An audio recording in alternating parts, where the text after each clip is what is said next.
I'm going to jump straight in. So I am very, very, very, very, very pleased to introduce my two guests. So I have Nicola Galloway, who is the business unit director of McDonald's in South Africa at the esteemed agency OMD.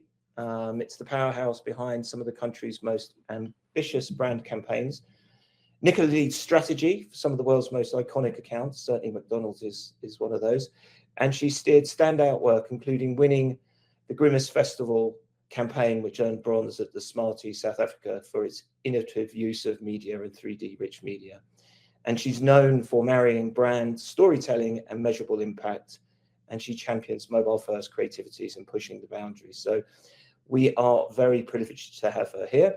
And we also have our other panelist, big round of applause, Ryan Majua, former business director and general manager of Saracen Marketing Group in Tanzania. He's operated for a long time at the intersection of culture, creativity, and code, and he has shaped digital strategies for some of the continent's most recognizable brands, including EBL, Unilever, Captain Morgan, Guinness. And his work blends sharp creative instinct with data-driven rigor, helping marketeers connect audiences in markets where mobile is king and attention moves at speed, a respected voice on the future of African advertising. So we are incredibly lucky to have the opinions and insights from my two panelists. For my sins, my name is Paul Thompson. I'm the Chief Commercial Officer at Eschimi. My career goes back a long, long way. I actually bought media around the 2002 World Cup, which was shared between Japan and Korea. So shares some similarities in terms of the multi-continent, multi-country World Cup that we have today. So I'm going to kick off with a very short presentation just to set the scene. My panelists have prepared their own presentations to give their own perspectives on the 2026 World Cup and how you should engage with it as brands.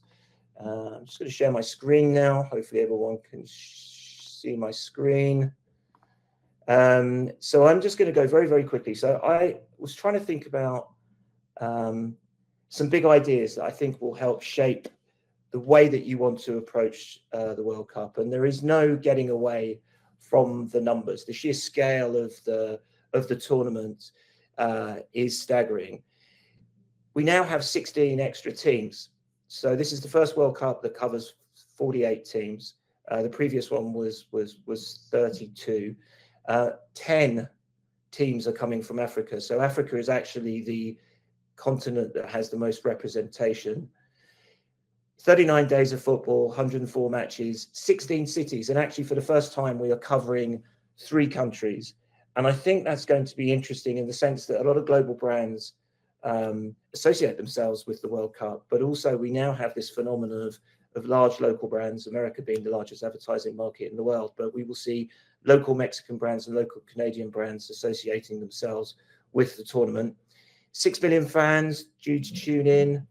I believe the final peaked in the last World Cup at 1.5 billion audience, 10 billion of incremental advertising revenue. So the World Cup every 4 years adds about 1 to 2% to global advertising. In terms of the actual sponsors, the sponsors invest approximately 1.8 billion. So this is the first tournament where all 16 sponsors had signed up in advance. For those of you that think World Cup is predominantly a male event, 40% of the audience is actually female. I believe they have a second category which is called reluctant fans, which is actually 55%, 45% female. So those will be people in households that are obsessed with football, but not necessarily themselves. The average age of the fan is 25 to 54. Gen Z, almost overwhelmingly, something like 84% will actually watch it outside of the home. And in terms of the critical thing, the emotion of the World Cup really lends itself to advertising. So things have changed quite significantly from when people would gather around one TV.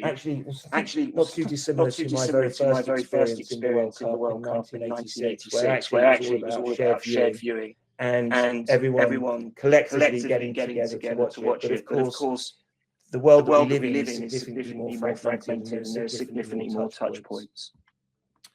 One of the big themes at the time. Oh, hello? One in the back, because I think there are two devices on with the mic. Just mute one. Oh, okay. So I can just hear someone in the background. So just a couple of thoughts. I'm going to go very quickly because I think the most interesting presentations are definitely not mine. But I think brands that have the biggest budgets don't necessarily always win within the World Cup. And I think there's a huge opportunity for those brands to run tactical advertising. And of course, there are some epic World Cup commercials that were created. I think the most famous one is the 3-minute Right the Future Nike ad. But of course, Beats ran an amazing campaign which didn't even feature football. It featured the players getting ready to go on pitch, listening to football. And then in last World Cup 2022, Ryanair ran an amazing tactical campaign where they were printing boarding passes for the teams that were going home. And then if I think about the nature, we talk about it as a global tournament, but actually it's very much 48 home games because every country has their own story. Every country has their own culture. I believe there was something in the region of 200 billion tweets generated at the 2022 World Cup, including nearly a million generated in the minute before the penalties. So there's huge amounts of stories, huge amounts of... Sorry to interrupt. The guys online are really struggling with the echo. It's still quite bad. I'm not sure if you've got two devices on by any chance. It just sounds like feedback coming through from your side. I'm not sure what's going on. Sorry. Oh, okay. Is that better? Much better, I think.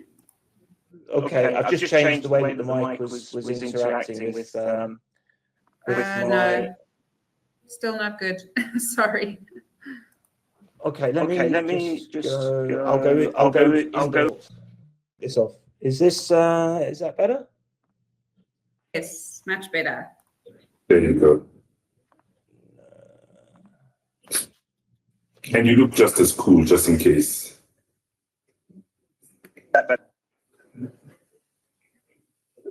Is it better? Not better?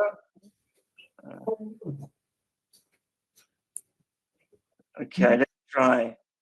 Okay, so also the other consideration, it's super important, is that whilst the majority of live games will be broadcasted predominantly on linear TV, the amount of content that is going to be generated to supplement the live games is huge. So Netflix signed a £14 million deal with a UK presenting team called From the Rest is Football. As I mentioned before, there will be billions of tweets. Spotify will be producing bespoke podcasts. TikTok is now an official FIFA partner. And YouTube for the first time. So anyone who's got the broadcast rights has been given permission by FIFA to actually air the first 10 minutes of every single game on YouTube. And I believe there's going to be 6 or 7 live games on the YouTube platform. And of course, this is all designed to give consumers the opportunity to snack on World Cup content. So there'll be a lot of short form content increase to go alongside, obviously, the games, the commentary, and the bonus content that is about to be produced. Okay, now. And then almost my final point, and I believe both of my panelists will touch on this, but actually, we're talking about an event that generates a significant amount of emotion. significant amount of emotion. And actually, if you look at it as a media opportunity and just as a media opportunity, and you're looking at the reach and frequency, and you're looking at the 6 billion people that are going to tune in, you're actually missing the whole point of what you should be trying to measure and how you should be trying to use the World Cup, because emotion is what causes advertising to work better. It's emotion that allows the advertising to become encoded into our brain, and therefore to become more memorable. And I think the association of advertising with an event like the World Cup has significant benefits just beyond the pure cost of buying and managing the campaign. And then my final point, before I hand over to my esteemed panelists, is you have to think about the World Cup as sort of 3 distinct components. You can have the pre-match, and actually the pre-match can start very, very early. So the Nike ad, Right the Future, which was launched in 2010, actually they ran the first 3-minute ad on the 22nd of May before the tournament started in the Champions League final. And by the time the final had been played, that one piece of content had been shared over 50 million times. So you have to think about the run up to the World Cup. You have to think about the excitement that's generated before the game. There was clearly an opportunity mid-match. So from an advertiser's point of view, you have to think about what your messaging is mid-match. And clearly, after the match, there's both joy and sadness. And navigating that as a brand is obviously going to be critical. And the emotional state of all of those 3 stages is significantly different. So it's just something to think about when you're building your creative assets and thinking about how you sequence your messaging throughout the tournament and how you use the tournament to your advantage. And apologies for everyone that had to listen to my echoing in the background. So I'm going to hand over to Nicola now. So thank you very much. Any questions?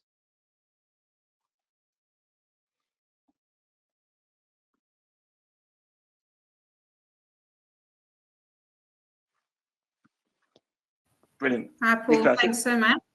I'm going to share my screen now. Hopefully this goes well. Let's just see. I can just share my entire screen, and then I will move into...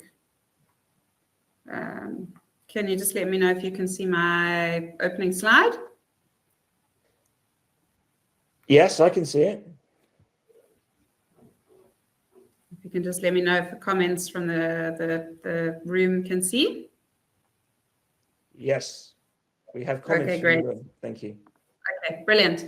So thanks, everybody. I would love to be seeing everyone's faces online. But I'll just pretend you're in front of me here in the room. But I've been asked to talk about kind of how we activate in the moment and how we make an impact as brands and marketers. So I wanted to actually look at it, and Philip, we've touched on it, but I wanted to look at it on the level of kind of not coming from a marketer, but actually the consumer. I think sometimes we so kind of in tune to this marketing lens that we forget that there's a consumer at the end of what we're doing.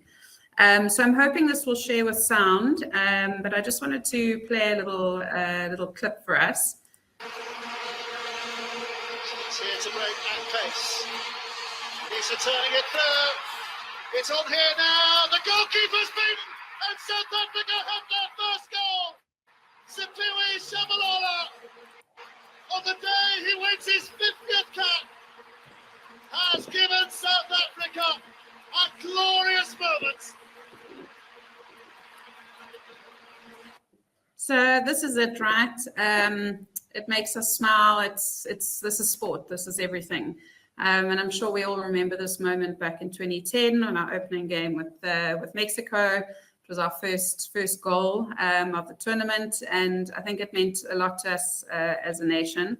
Hopefully we can do the same this year coming up in our next opening game. But the reason why I showed that video is that sport's one of the most emotionally intense media environments on earth. We know this, it's not news. But what I wanted to chat about was what's actually going on in our brain when we are watching sport. And keep thinking back to that video as I go through this. So the first one is obviously dopamine. So that's the anticipation chemical. It's, the days leading up to the big game. I heard that the guys talking on the radio this morning about the opening game with Mexico. There's this big anticipation, and it releases dopamine in the brain. And that is the chemical that is kind of the pursuit of pleasure. And because we don't know what's going to happen with a sporting game, we don't know if we're going to win or lose. We're kind of always on edge. And there's also there's this release, particularly if we do well, of this really feel-good dopamine dose in our brain. The next one is oxytocin, and that's the connection chemical. So sport is a connected experience. We're hugging, we're handshaking, we're high-fiving. Whether we're celebrating the win or loss, it releases that oxytocin in the brain, which is actually one of the chemicals that creates the long-lasting bond between fans and teams and fans and brands. Then another one that's very interesting is the mirror neurons. So this is the fan effect. And this is actually where specialized brain cells are firing in the brain when we are either watching sport, we're seeing somebody maybe crying on the pitch, or they're elated because they've just scored a goal. Even back to, like looking at when you're watching golf, as an example. If you are a golfer, you're actually probably going to have a little movement, when you're watching that swing, whether it's, whoever it is. I know when I watch rugby, I can't sit still. We're about to score a try. I'm jumping up, I'm moving. And that's actually a chemical reaction in our brain, which is called mirror neurons. Very exciting, very interesting, and is linked to kind of excitement, feeling happy. And then endorphins, we know what those are. It's the emotional roller coaster of the game. There's the adrenaline that's released, which is a chemical. Once again, it's the tension. It causes rapid energy boost and heightened awareness in our brains and our bodies. And then obviously the endorphins is released after that. So whether it's that we don't score, the game's over, we come down, whether we do score and we're just elated, that actually introduces a natural opiate into our bodies, which relaxes us, causes anxiety to come down, and so on. So really interesting that this is all happening during, our 40-minute game or a 90-minute game, and just that roller coaster that we go on in terms of emotions. Why and how I bring this back to brand is that through all of these experiences and chemical releases in the brain, there are opportunities, and those opportunities peak and they ebb and they flow, and at different times, there's moments where it's the right time for brands. If you come in with a good message and you are relevant, you're going to be remembered for a lot longer. But I don't have time to delve into all of it. It's really fascinating, and I've actually popped a source pack at the end of the presentation, so if anyone wants to deep dive. But there's a lot of studies around kind of how our brains work, left, right. What is the memory building structure? What does that look like? We all know attention's a big topic at the moment. Longer attention, bigger brand recall. If it's an emotional ad and it actually resonates and it means something, we're going to remember it. Somebody who I think has done this extremely well from actually incorporating it into an ad is obviously the famous Coca-Cola. And their big campaign at the moment is Uncanned Emotions. I'm not going to play the ad, but it's also a link here. It's a beautiful, beautiful ad where all of those emotions I spoke about earlier, you can see it through. Even to the mirror neurons of how the Coke can is kind of moving with, all of the actions, the football actions, the way the fans are interacting. And it's just a really beautiful way to kind of wrap up what I'm talking about. But if we bring it back to advertising, I think when we talk about real-time marketing in this kind of crazy emotional roller coaster, it's about matching that emotional state. You don't want to override it. You don't want to interrupt it. You've got to figure out, how do I come in and really kind of match that state and make an impact? In terms of just like an overview of this, obviously, if it's high tension, you want to be subtle. If you're going to bring humor in, you must be very, very clever about how you do it. When it's celebration, be bold, be brave. It's an opportunity to celebrate. But I think the key thing here is that you have to react at the speed of that emotion. It's not hours that you can react, it's seconds. And I'll have a few examples into that. And then lean into that collective identity, sport for South Africa especially, but for all nations. It's such a kind of community-driven, we're proud. Whether we go out in the knockout stages from a Bafana perspective, we will still be proud. We will still watch. We will still, enjoy as a nation and do so together. So I think those are the two key things that also need to be tapped into. In terms of that match fan journey, I have shamelessly stolen some slides from one of our partners, who is Goal. We will be doing some work with them for the World Cup for McDonald's. But I just love this slide because it just shows that pre-match, game time, post-match that Paul spoke about. There are very many different journeys for each fan. No two fans are alike, but there are also many, many opportunities along that journey to reach your consumer from a marketing perspective. Just some quick stats in terms of obviously second screening. We know we all do it. 97% of people will be second screening during the World Cup, and Gen Z even more so. So, definitely opportunity there. 9 out of 10 fans see that the World Cup can unify the nation. We know that. We've seen it through rugby. We've seen it through sport. You can tell I'm a rugby fan, but, it's no new stat to us. I think the other one is just the content's perceived as an essential part of the World Cup, and no different across Africa.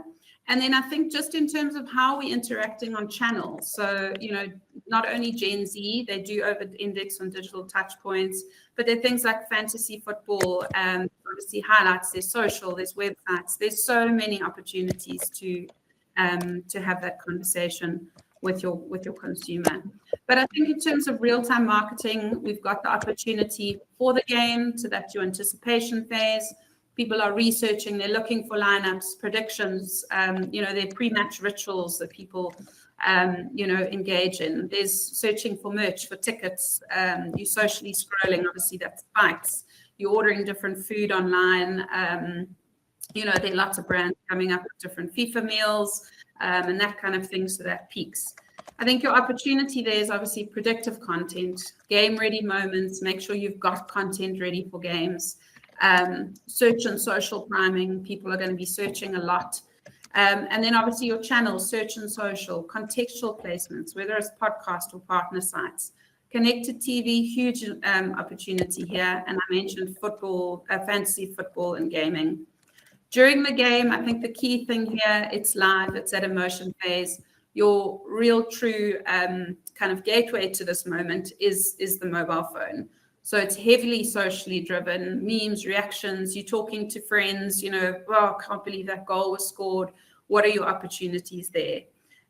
You really have to, if you're going to engage in this moment, it has to be real time, it has to be reactive, it's got to be carefully planned, contextual, tied to moments, live social, whether it's that if your country scores a goal, you get a 50% deal. And your channels there are heavily driven across social and your own channels. So you've got opportunity to push notification if you've got an app and you've got a relevant message or offer. And then after the game, it's reflection, it's amplification. We're processing whatever's happened. If we lost it, we won, we've been kicked out. We always seem to want more from sport, and we like to debate and we like to process and spend time. So the way that you've got to show up here is also totally different to that live emotion phase. There's a lot of press content, people spending time, high dwell times. And it's about extending that moment, whether it was positive or negative, recapping, wrap-up content, a community conversation, and how do you be a part of it as a brand. Channels here a little bit different. Obviously, there's heavy display and video opportunities within publisher or partner platforms, sponsorships, social, search, that still continues. And then I think your connected TV and native video journey, very important in this environment. I think the golden rule for relevance versus interruption, you need to ask yourself that if your message could run at any other time, it shouldn't run now. I think I won't jump into this because you're probably pretty familiar, but in terms of real-time marketing, best in terms of formats, obviously social, there's a lot of live, ability to, that's where people are. It's where they are mostly when they're second screening. So you've got a lot of opportunity there across your channels. And some of it doesn't always need to be budget driven. Obviously your top feeds, your mastheads, that does cost money, but there are other opportunities as well if you're smart. Search, I think there's a big opportunity here. People are searching, it's easy to identify this audience and really leverage them. If you have an e-commerce play, there's big merchandise, apparel searches, real-time shopping opportunities. And then your dynamic messaging, that extends quite far through to digital out of home, connected TV, all obviously bought programmatically with planning. But there's real-time score updates, whether that's on digital out of home or through, display and video, social. Reactive content, you can do it everywhere.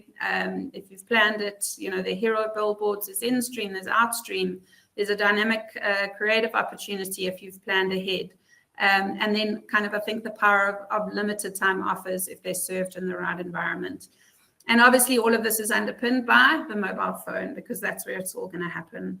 I won't talk about this because Paul did touch on it, but quite revolutionary in how broadcasting of an event like this for FIFA has evolved. And this is all employed to actually also get Gen Z, who are not necessarily that traditional sports broadcasting audience, to get enticed through TikTok, which we know is the channel that they are engaging on, and to get them more and more engaged in FIFA as a whole.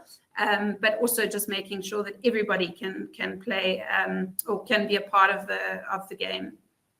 Just in terms of brands who nailed it or failed it, probably over time. But some key examples for me that stood out was the Oreo Super Bowl slam dunk. You can still dunk in the dark.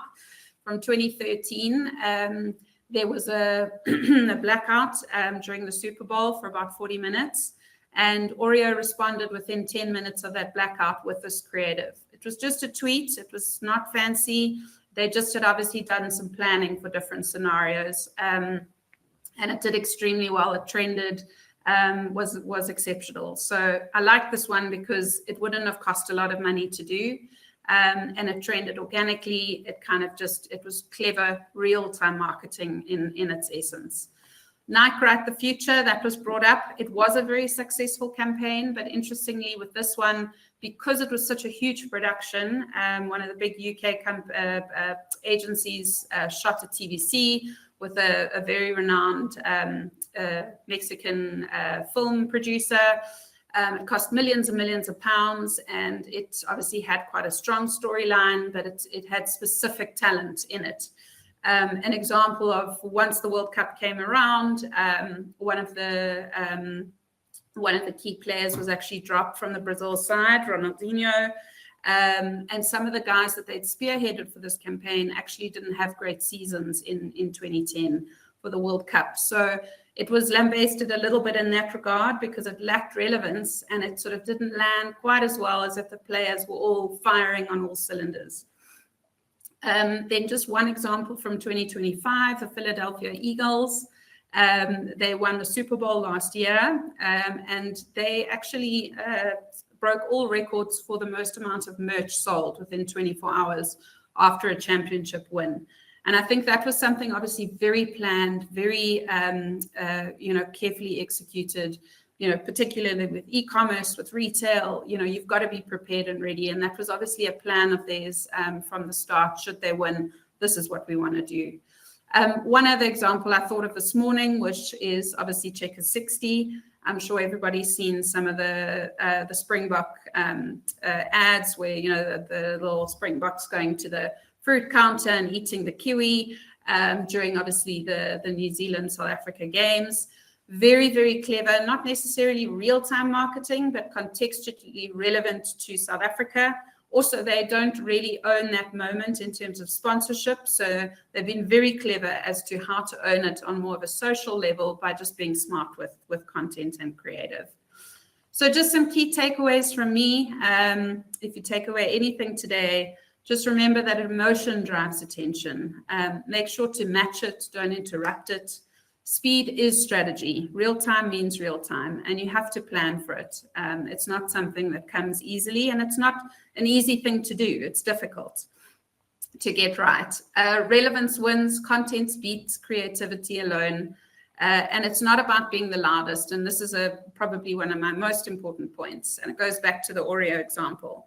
It's not about being the loudest and having the most millions of pounds or rands or dollars.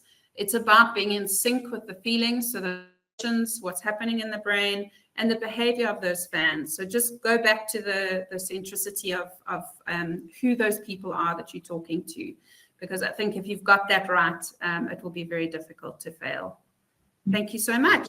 That's me. I will hand over to Ryan. Thank you so much. That was a wonderful presentation. Now we've got Ryan. Thank you.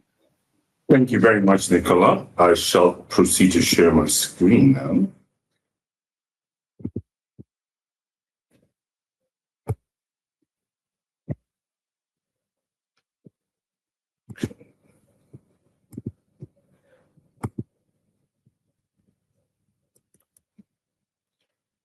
Can you see my screen?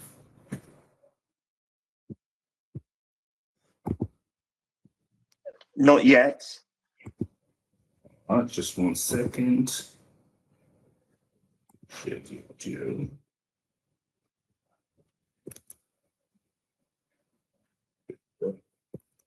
Yes, here it comes.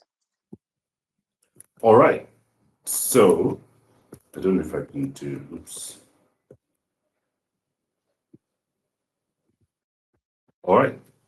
So two things, right? I come from a country that has never made the World Cup, right? And then I'm not a football fan, but I am a good marketer. So I am uniquely positioned to have this conversation. And what I'm here to talk about is how we go about this. How do we get from the point where we know that the World Cup is coming up, we know that there's something to do, and we've decided to do it, but then we're going about it in a way that makes sense for us. Because while the World Cup is going to happen, whether we know it or not, you have to be ready. And it's tough to go through it because Nicola said a lot of the stuff, but I feel like I could put it in context that sort of makes sense, right?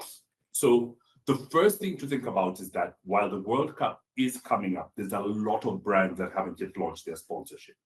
And the thing, or they've not yet launched the campaign that goes into the opportunity that they're currently looking at. Now, what this means is that, yes, you do have to have time, but everyone has been planning up until this point, right? You don't just wake up one day and decide that you're going to be part of the World Cup and you're going to do something. So a lot of people are still leading up to the point when the World Cup is actually going to start. So if you haven't started one, you might be a bit late, right? You definitely are a bit late, but don't jump in now, right? There's a lot of time to get something done. Like Paula said, if your ad can, not sorry, Nicola said, if your ad can run at any other time, then there's a good to fair chance that it should be running right now.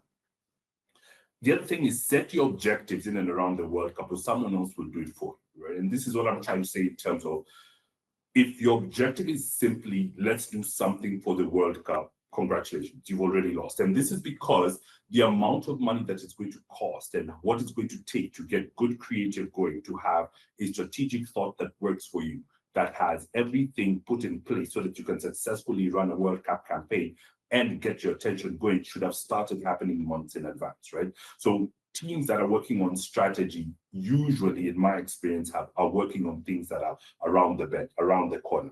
So my advice here is 3 different things. 1, define your why. Why do you want to be part of the World Cup? Is it just because there's so many people watching it? Is it just because it's a big opportunity? Is it just because insert reason here? You have to define the reason why you want to participate in this global event that 7 million, hundreds of millions of people are going to be watching the world over. And we've spoken about the reach versus attention conversation. So your reach is not going to be your primary driver, right? You might want to extend it, but here you want to look at how you can get the most attention within the environment where the World Cup is happening, knowing that a lot of people are going to be there for the sport.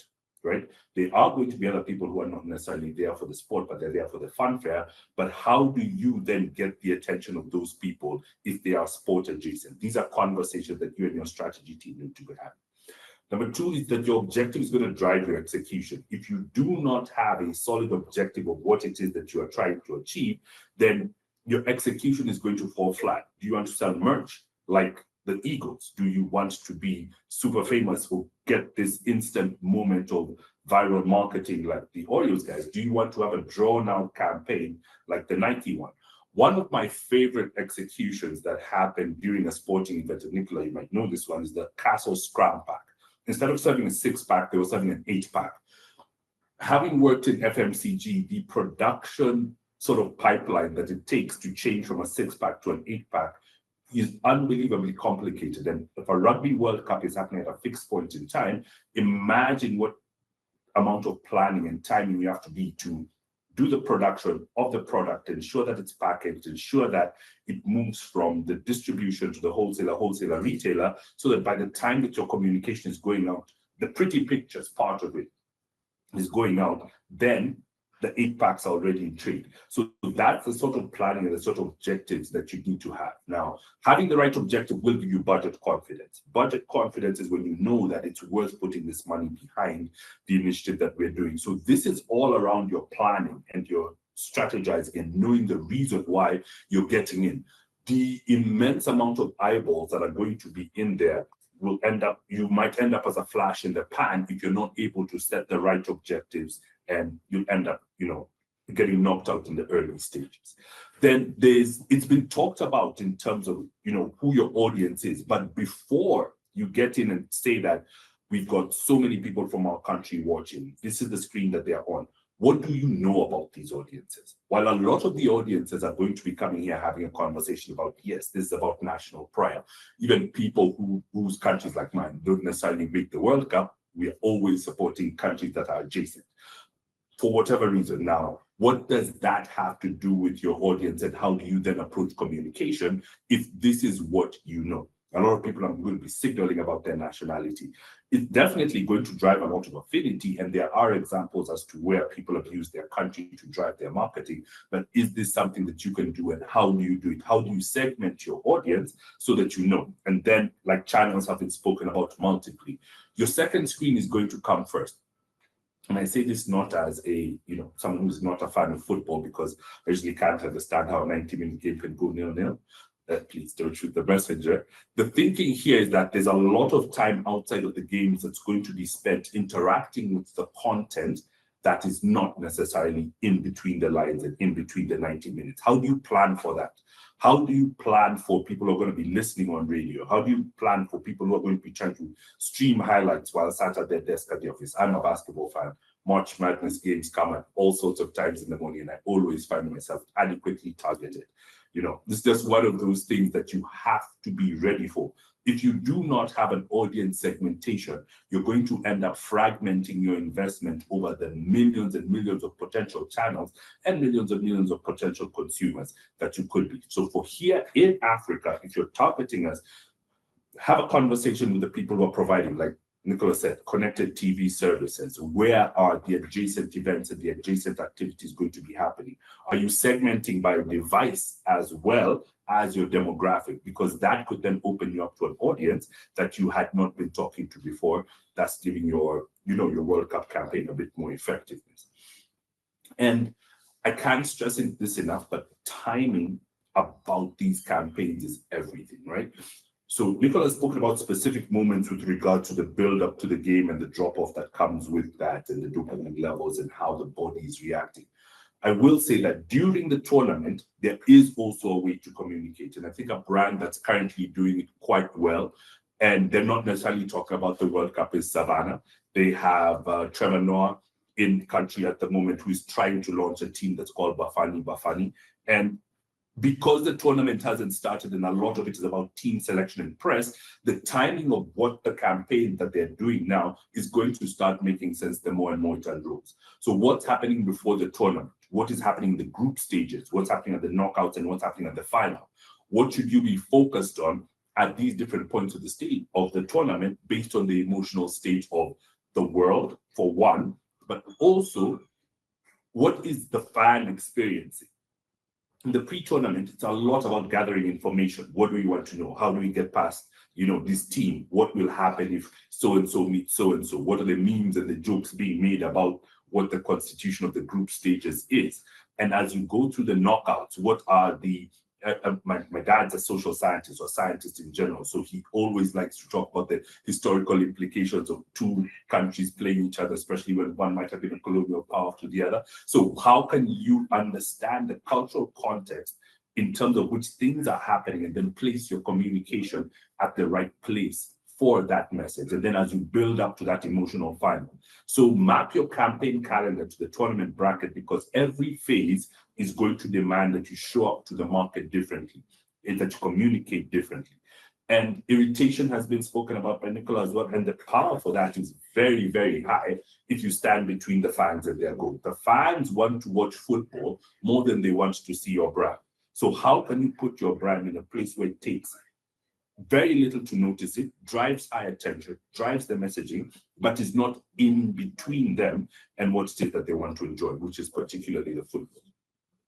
National pride has been spoken about. It's a very important thing, especially for us in Africa, where these major tournaments don't come with the sort of frequency.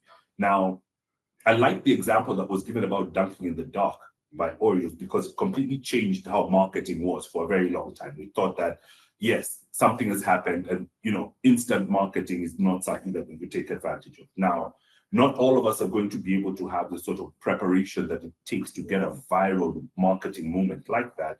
But what do you know about your audience in Africa in the phones? And you stack these things up such that you're more ready and prepared for anything than you have a plan if a specific thing happens, right? So goals will be scored, yes, but what if it is against you? What if it is for you?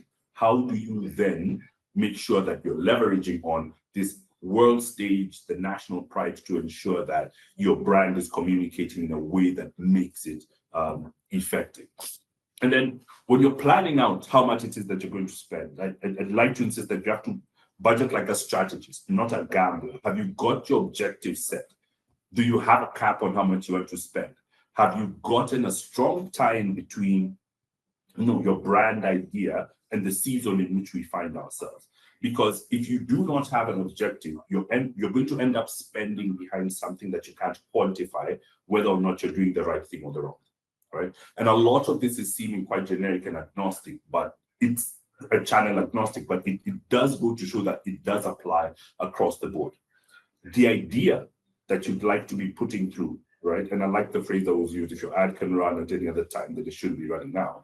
How strong is that idea? And then how much money are you willing to put behind it, right? And then while you do all this, I think it's worth understanding the programmatic part, that you can find your audiences where they are if you've done the job of segmenting them, if you've done the job of understanding where they are, if you've done the job of planning your moments throughout the World Cup tournament, then programmatic becomes one of the strongest tools that you can use, because of the behaviors of your audience are going to ebb and flow.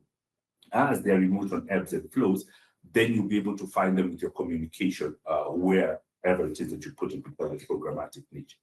And then just a couple of things that could really put you off, World Cup audiences, force-fitting your relevance. Authenticity is not optional. If your brand has no natural connection to football, just slapping your logo there, the fans are going to see it and they will notice it, and they will, chances are, lambast you for doing that, right? For getting in between them and their football. If you make it about you, then you've missed the point entirely. The World Cup belongs to the fans. It's made like that. So if you then turn yourself into the center without it being a natural fit, without you putting football or the fans in front of places that they would have naturally wanted to be, then your campaign is going to sort of do nothing for you. Another thing is to collect your data. Don't leave your insights on the pitch. There will be massive spikes in engagement and traffic based on if you have the right content. If your content is being shared, your fans will get you more fans, but it's important that you collect the data and you use it, for the right things when you get back, to whatever marketing operations you're doing post World Cup. And then don't do it for the sake of doing it, right? It's not a must that you participate in the World Cup. Everyone else is doing World Cup. Don't just do it just for the sake of it. And we are going to see that. And there are going to be people who are trying to circumvent all the IP laws by saying the big game, etc., etc. That sort of takes it a bit further and makes it even worse. So don't do it for the sake of it. This goes to the earlier point that if you aren't ready by now, a couple of months away from the World Cup, it's going to be very difficult to get all the right levels. And if you do, well, congratulations. Hopefully it works out for you. Right? So the World Cup is coming. It doesn't care if you're ready or not. We've got 48 teams, 16 cities, 3 host nations. The question is, are you ready? All right. And that's my quick presentation. I think a lot of the things had already been said with really, really great examples.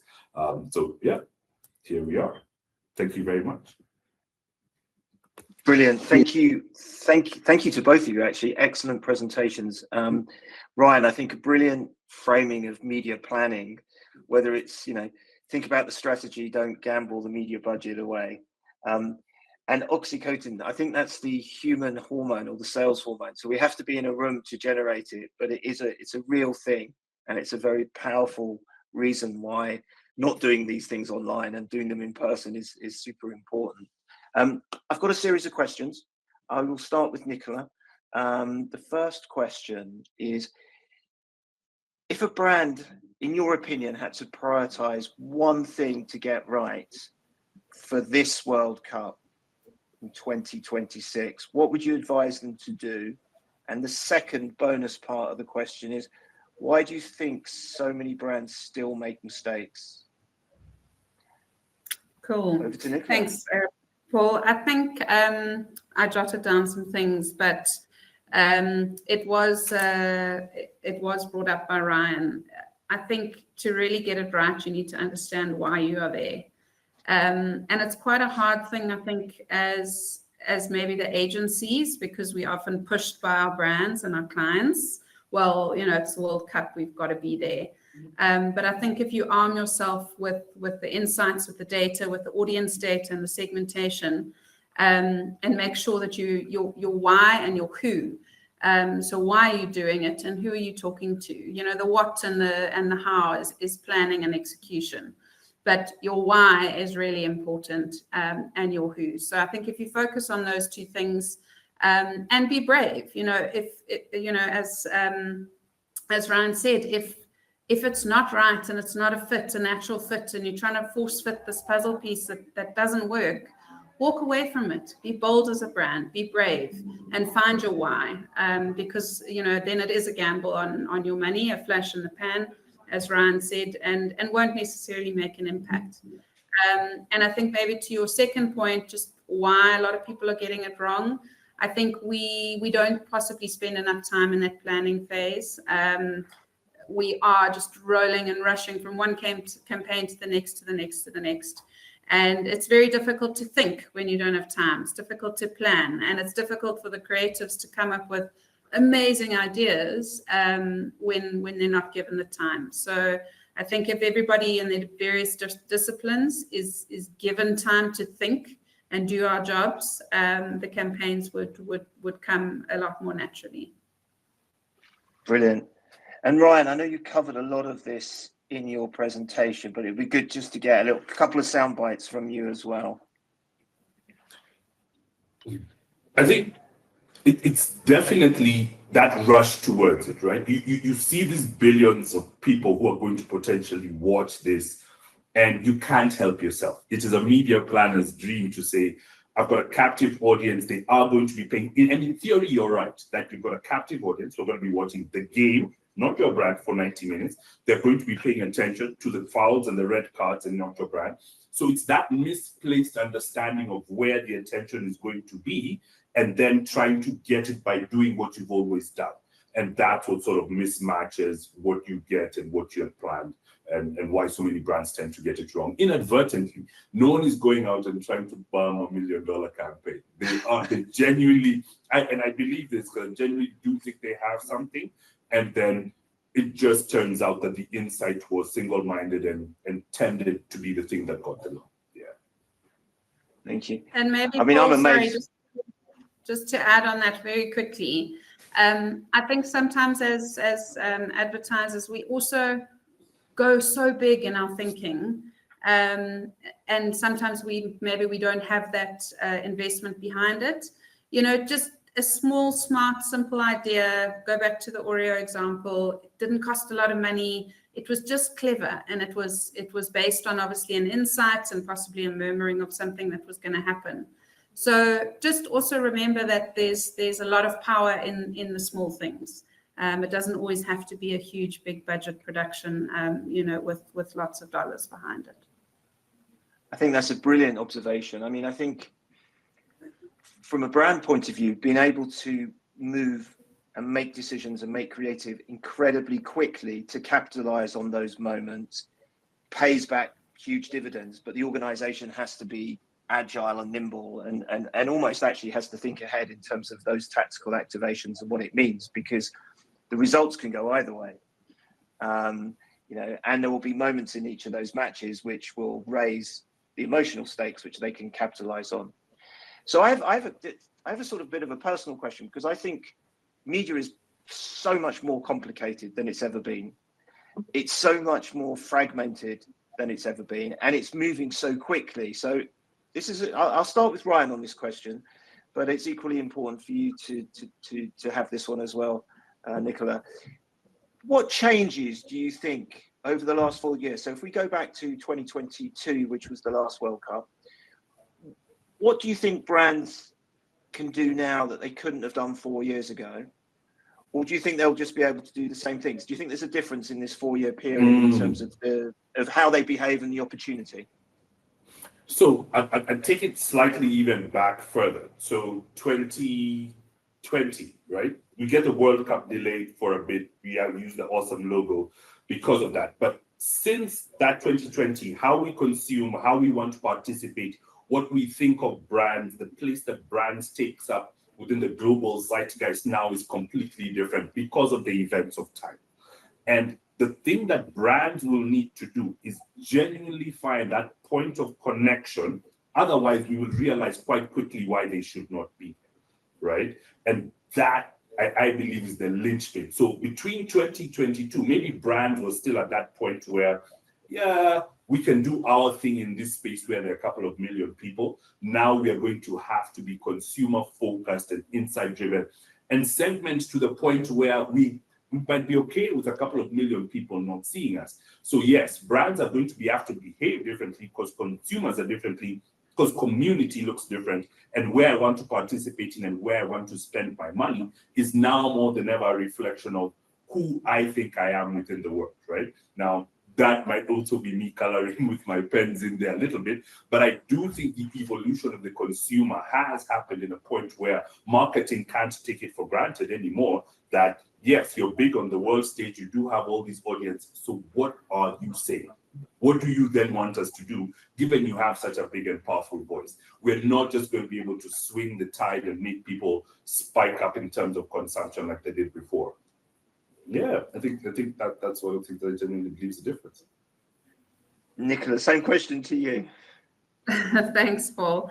I know we are over time, but I think for me, I've got a few kind of views on the point. I think the fundamentals of sport and the game itself have not changed over the years. I think the way, when I go back to my points in terms of emotion, I think that remains the same in terms of how we feel and what's going on up here in our brain. But I think if we think back to 2010 and a simple example like e-commerce through a 60/60 versus where it was to where it is now, I mean, that whole fundamental behavior of how we order, how we shop, how we ordering stuff during a game, as an example, Uber Eats, Mr. D. So the platforms on which we're engaging have changed. Our mindset is possibly not much different when we're in that sporting mode, but definitely our behaviors to content, to our mobile device, it's rapidly changing. And I think thirdly, that Gen Z audience, in my opinion, over the last kind of 10, 15 years, has changed quite dramatically in how they consume media. And I think that is definitely an opportunity in this World Cup, with the various partnership platforms, you know, of your TikToks, your YouTube, and so on, as to how brands can connect with those younger audiences. Brilliant, thank you. We are out of time, but there's just a couple of comments I'm going to read and invite. Oh, someone's got their microphone, so it's not me echoing now. So Rob raises a very good point, which is the World Cup was played in different time zones, so it's 5 to 7 hours difference, which means that the experience for the fans in different countries will be at different times of day, which will have an impact on the type of ads and the sort of behaviors that we exhibit depending on the time of day. So I think that's a good point, and it's well made, and we should think about it as well. There's a good question here, which is, outside of South Africa, is there an example of an African company that has advertised successfully in a World Cup? Why should an African company advertise in the World Cup after considering the why? Which African companies are suitable, in your opinion, to benefit from World Cup advertising? So I think it's a really good question. I think although it's a global tournament, as I referenced before, it's uniquely local. You know, there's 10 nations represented in Africa alone. I think it's the most represented continent. And a lot of the expansion of the World Cup this time around was to accommodate more teams, and Africa is actually one of the beneficiaries of that. So actually some very small nations are now taking part, as well as some of the bigger nations. And if I remember rightly, Nigeria didn't make it through as well, which is often one of the largest nations in football. So it's going to be interesting, but I think it's, from an advertising perspective, you can be local. You don't have to think about it as a global, because your audiences are local, but your audiences will be consuming it as a local audience, albeit with the same euphoria and emotion and collectiveness. And the interesting things Nicola touched on it earlier on.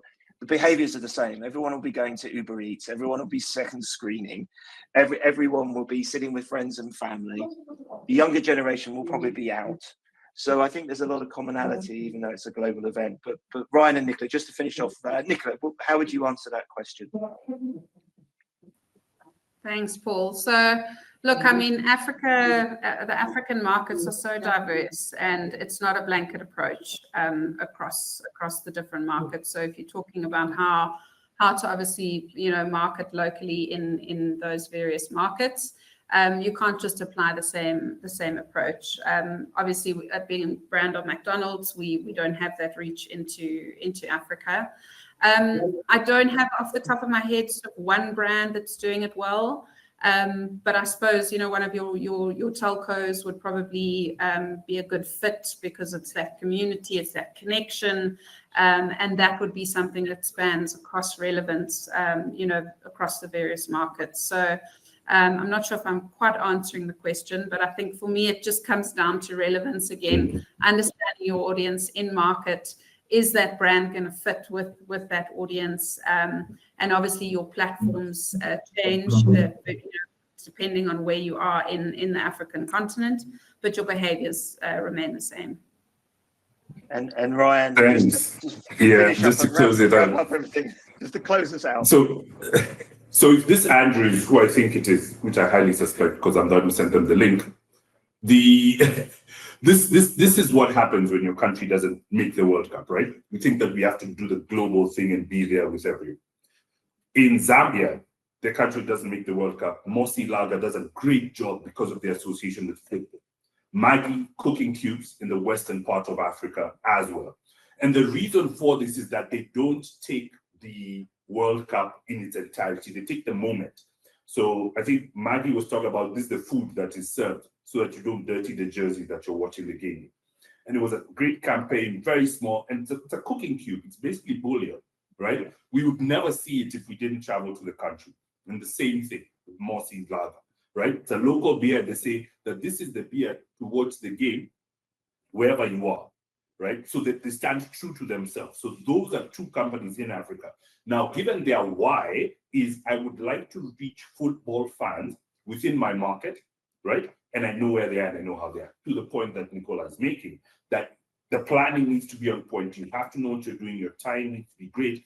And then you're not going to be Maggie beef cubes and spend Nike money on the World Cup, right? Even if it just ends up being trade. So one of the things that I think we should, at least as marketing professionals, try to let everyone else know is that marketing isn't just advertising, that there's a lot of things that could potentially happen in and around it, and you just have to choose the right one. So yeah, and to the last part of the question, which African brands? Hopefully the ones that call us and give us consulting. Brilliant. Excellent. Well, listen, on that note, thank you so much to Ryan and Nicola for your time and your insights and your energy on this call. Apology to the audience for the sound. It's always fun when you're working with new technologies. And thank you. That's it. Thank you very much. Everyone have a wonderful day. Thank you all. Take care. Thank you so much. It was a pleasure chatting.